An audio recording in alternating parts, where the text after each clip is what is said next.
Over the course of the road diet trial, we've been collecting data to see if Buttles Street can perform as a two-lane road.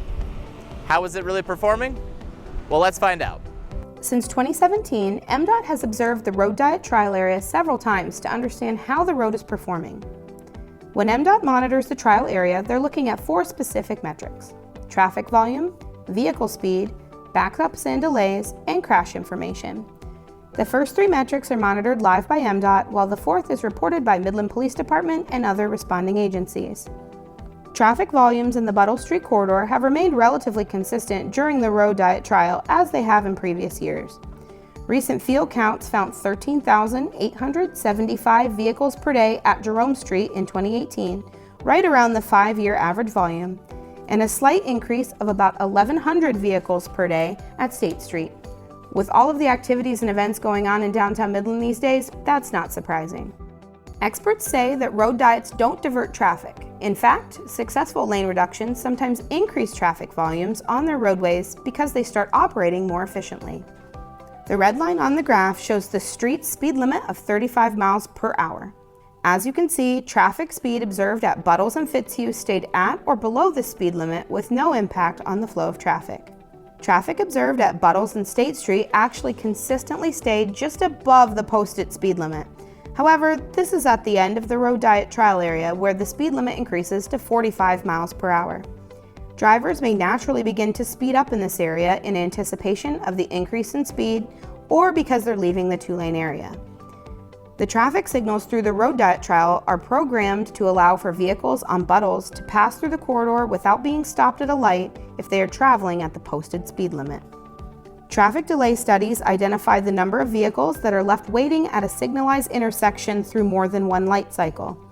During MDOT's delay studies in May 2019, September 2018, and November 2017, no traffic delays in the road diet trial area were found. Now, let's talk about crashes. We told you before that road diets make streets safer, right? So why did we see an increase in accidents in the road diet trial area over the past year?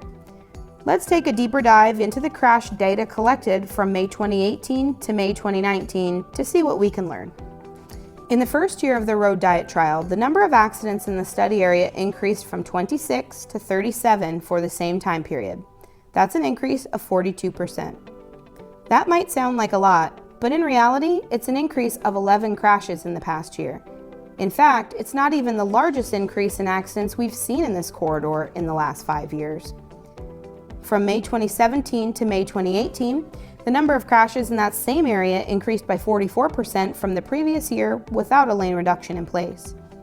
From 2015 to 2016, crashes in the study area increased by 41%.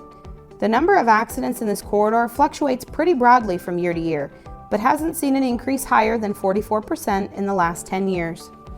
If we compare the number of accidents in the entire city, 1,946, over the same time period, accidents in the road diet study area represent 1.9% of all accidents in Midland. If we take the crash data out even further, there were 2,755 traffic crashes reported in Midland County in 2018.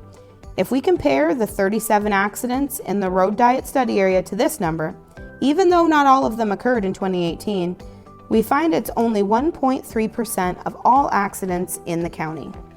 As you can probably understand, it takes motorists some time to adjust to new traffic conditions, particularly if it's a route they've traveled frequently. A slight increase in crashes after a major change can often be expected, and no one wants accidents to occur. But let's look even deeper into the cause of these crashes. In 17 of the 37 crashes, or 46%, the accident was caused by a motorist running a red light either on Buttles or across street. That number increased 70% from the previous year. Crashes caused by factors such as running a red light or disregarding a traffic control device are almost exclusively attributable to driver error, not to road or driving conditions. You might remember from the safety video in this series that road diets are most effective at reducing rear end and sideswipe crashes, accidents that are commonly associated with increased speed and sudden lane changes. Comparing statistics, we saw only 2 more rear end collisions and 1 more sideswipe accident in the corridor than the previous year, which is not enough of an increase to cause serious concern about its effectiveness. Find more of the videos in this series as well as more information at cityofmidlandmi.gov/road study.